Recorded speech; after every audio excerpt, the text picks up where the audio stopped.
Hello, and welcome to the 8th edition of Full Moon's Video Zone. Looks like we've created another family of bizarre characters with the demonic toys.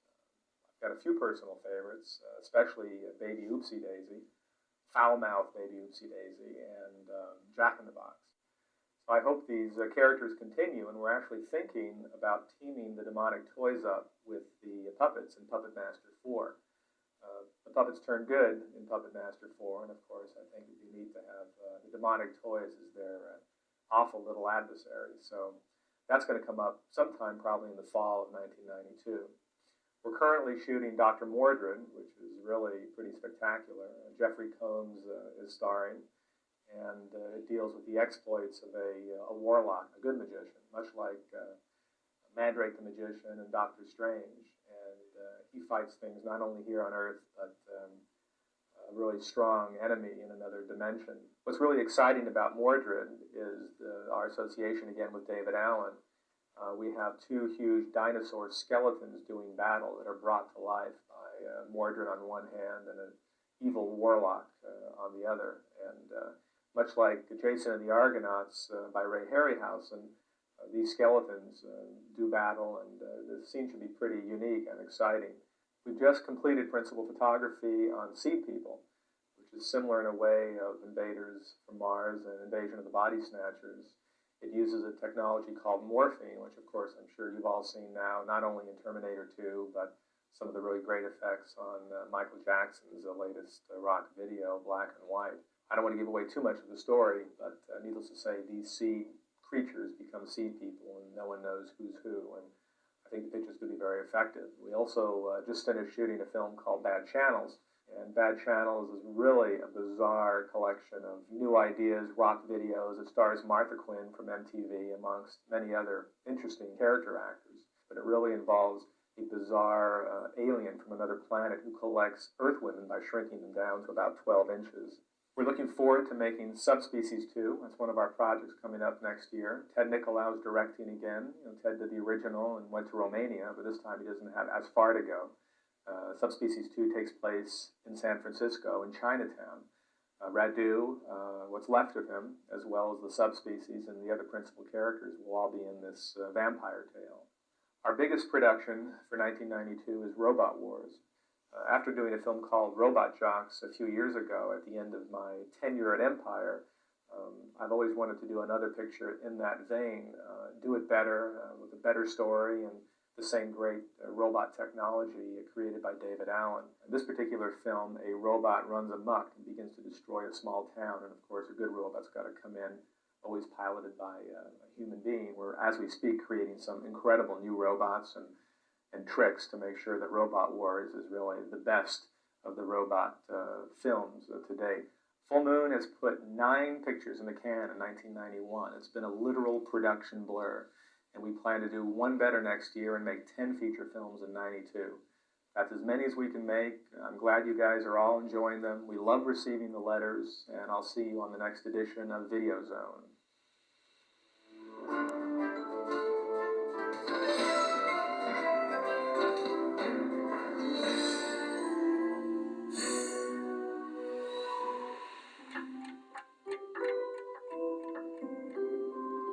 Some things are just hell to play with, especially in Full Moon Entertainment's latest offering from the Devil's Toy Box, Demonic Toys.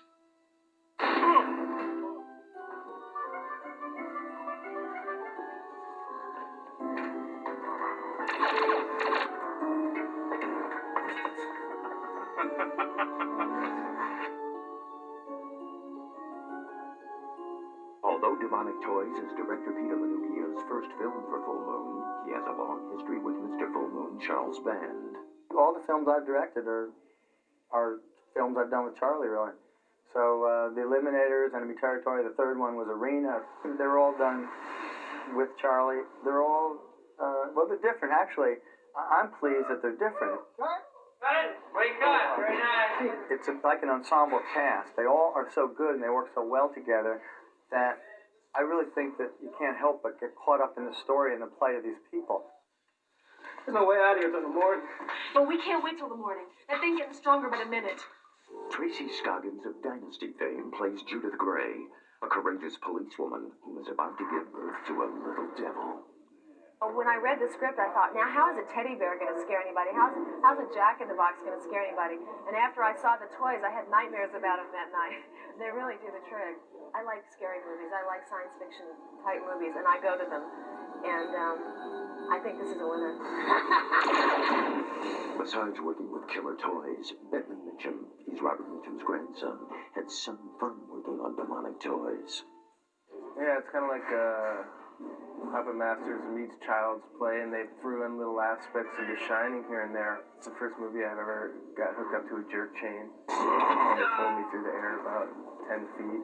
Felt like I was flying. It was pretty cool. Hi, Mark. Angelic Daniel Cherney plays the evil demon child. Who did he use for his role model? I kind of try to think of my brother, how he is. He's really mean, so I kind of watch what he does and do what he does. Does he now find his own toys scary? The first time I started filming, when I was sleeping in my bed, I have 20,000 stuffed animals all around my bed. You can even ask my dad. I was kind of scared to go to sleep because I was afraid what they'd do. I thought like they'd jump on me or something. But I think it's a pretty bad story. I think it's good. I win. War. William Thorne plays the little angel that saves the day. I'm like this kid. He's like a favorite boy from heaven, and I'm able to control a toy. After working on this film, do his own toys frighten him? Tiny bit. I just stay away from him for like 30 minutes. It's the toys. They're alive. Ellen Dunning plays Anne, the homeless teenager trapped in the toy warehouse. She was terrified by the toys, especially the baby doll. Don't look now. It's like it looks so sweet and innocent when it's just sitting there, and then when it comes to life as a whole another character, it's just so wild and trippy. It's definitely scary. Terrorsome. It's like the toy that lives underneath your bed when you're a little girl. All of a sudden it's coming to life right before your eyes, and you're like, oh my God. It's real. It's really happening. And then you have to go home and forget about it. So. They're evil spirits, you know. I don't believe in evil spirits. Well, you better. Another toy that looks so sweet and innocent is a little teddy bear. But teddy bears don't stay sweet for long in films. And inside our teddy bear is a giant teddy bear killing to get out. And inside the giant killer bear is special effects actor Mike Deke. What we're doing right now is I have to get into the suit, and in order to do that, we're just powdering it up there so it slides in real nice. And after a few hours on a hot set, it smells a little better than it would otherwise. The fur is all synthetic, and no animals have been killed for the fabrication of this suit. Well, there's a spandex bodysuit underneath this whole thing, and it's covered with foam latex and foam pieces to make the muscle and various mutated skin area. In special effects creatures, two heads are often better than one. This one here is a stunt head. It's hollow rubber, so that when Mike's head goes up against the wall or something, the padding will protect it and everything. This one inside here has a fiberglass undersculpture and some mechanics in it. The jaw will open and close when Mike opens his jaw. Does anybody know where they're actually shooting right now? One of the brightest stars of demonic toys is special effects wizard John Biegler, who created and designed the little monsters. Is it a coincidence that his creations resemble their master? I'm often accused of making creatures with big brows because I have a massive brow myself. And I think if you look at baby Oopsie, there's a rather intense brow there. Mr. Clown has a rather intense brow, and Teddy Bear doesn't have a little brow either. What we utilized here is a technology whereby we can very simply articulate the features through little hand controls. It's also operated from inside, like a hand puppet. It sort of looks a little bit like Jack Nicholson, doesn't it? Wait till they get a load of me. Another little character in the show is the Jack-in-the-Box. Very demented little kind of guy. And again, we're using a very simple technology, Stone Age technology. The puppet is articulated with a hand and an arm. But Bert and Ernie never looked like this. These weren't simply creatures. These were characters that required performance, and performance gives life. And these guys certainly have life on the screen. And the secret is that they're all toys. They have to look like they're somewhere between a fabricated little plastic thing that has no menace and an organic thing.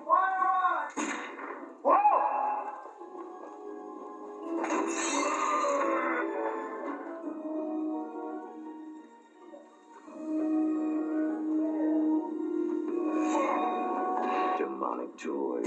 My town will never be safe again. From Full Moon Entertainment.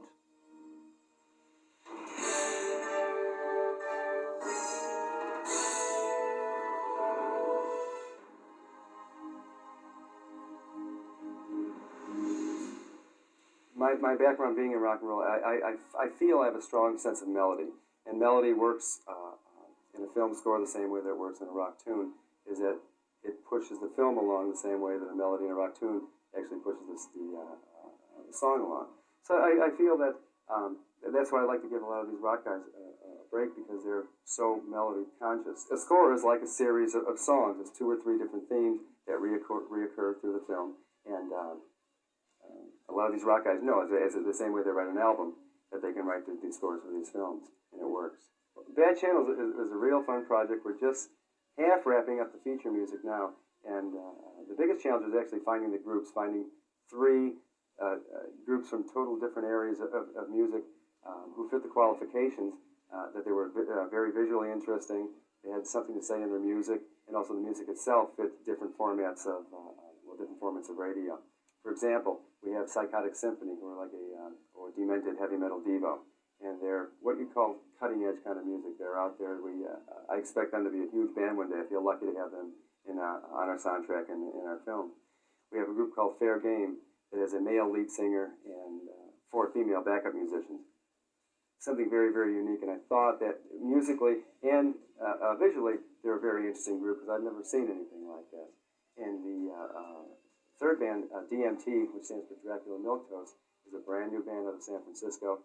They have that Seattle kind of a sound. It's like a hard sonic attack. All of our scores are traditional in the sense that we don't do anything way off and wild. There'll be timeless scores, there'll be timeless pieces of music that'll endure over the years and won't seem trendy. For example, we wouldn't use a rap score or a hip-hop score. It's not the kind of business that we're in. We stay traditional, so that what works in 1980 will work in 1990 and the year 2000.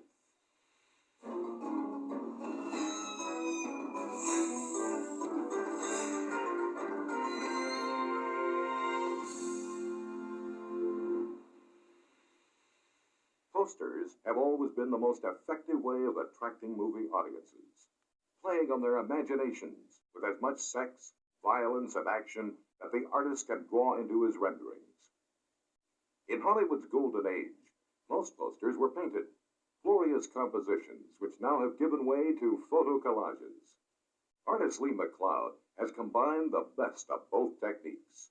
Turning movie stills into airbrush paintings, he's illustrated Charles Band's imagination from the empire days of The Alchemist to every full moon picture, from Puppet Master to demonic toys. Now Lee McLeod has opened his studio to show us the secrets of full moon poster art with his work for Subspecies 2. Okay, Charlie Band and I have come up with an idea for the Subspecies 2 artwork. We discussed it in his office, and we've decided that it should be the subspecies carrying off Radu's head in an elaborate case from a tramp steamer. In the background, we'll see the San Francisco skyline and part of the bay. In the foreground on the wharf will be these 4 subspecies. Now I'll take the pictures that I'm going to use in the final artwork.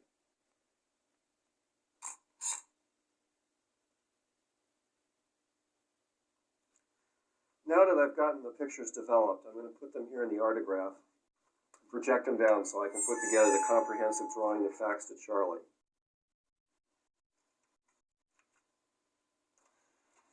turn the artograph on here, turn down the room lights here, and moving on paper, and start to trace this off.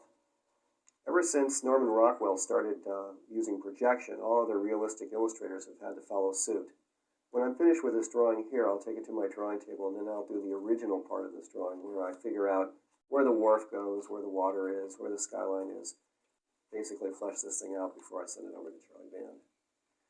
Now that I have the subspecies locked in, working over the tracing that I did earlier, I'm indicating the chest, and then on top of the chest, I'll put Radu's head as if it were coming out, which I've done as a paste up so that I can adjust the proportions in case I need to.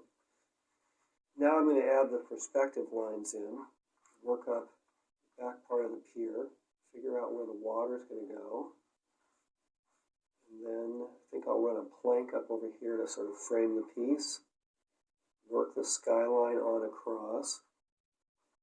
Have to make sure to remember to put in the Transamerica Tower, so we know this is San Francisco. Okay, I've pretty much finished up adding all the values, and now I'll send this over to Charlie Band, and when I get approval from him, then I'll move on to the photo composite stage. Charlie's approved it, and the photo composition is all put together. Now I have a negative made, and then we make a 20 by 30 print, and that's where the real artwork begins. I have my 20 by 30 print back. Now I'm going to frisk it off the rest of the illustration and leaving only the sky exposed. One of my more valuable tools is the airbrush. It allows me to do those smooth, naturalistic gradations that are so necessary for work of this kind. I'm going to start up here on the sky.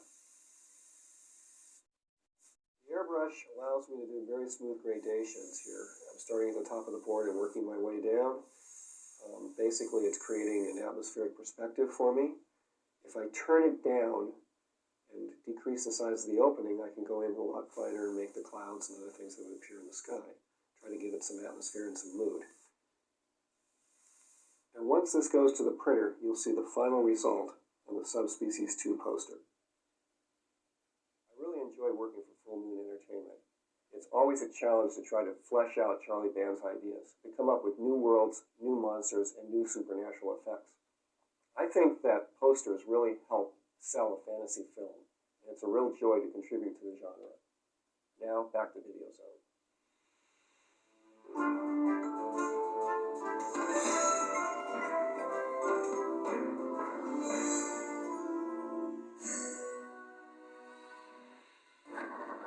Makers of Puppet Master and Reanimator take you to a time of madness.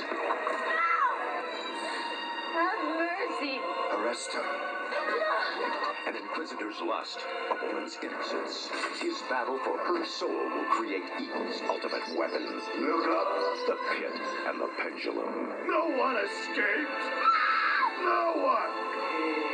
The Pit and the Pendulum, now on video cassette from Full Moon Entertainment. In the dark past, humans were their prey, and blood was their life. Now in modern-day Transylvania, eternal evil has reawakened. I'm afraid for you.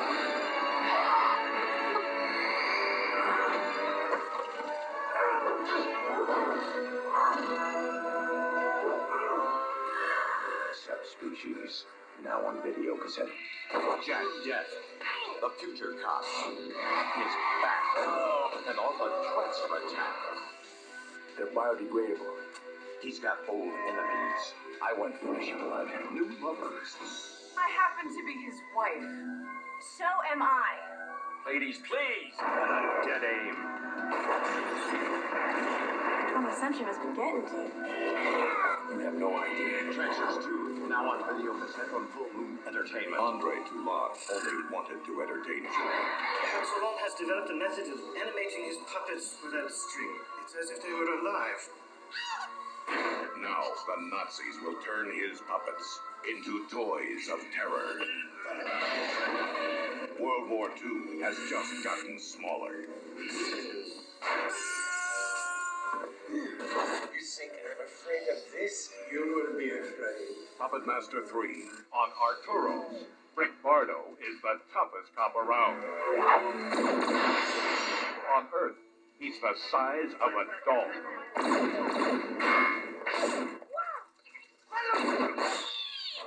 Homies together, we're going to war. Hey, you in the wrong neighborhood? Doll Man, 13 inches, with an attitude. Now on video cassette from Full Moon Entertainment.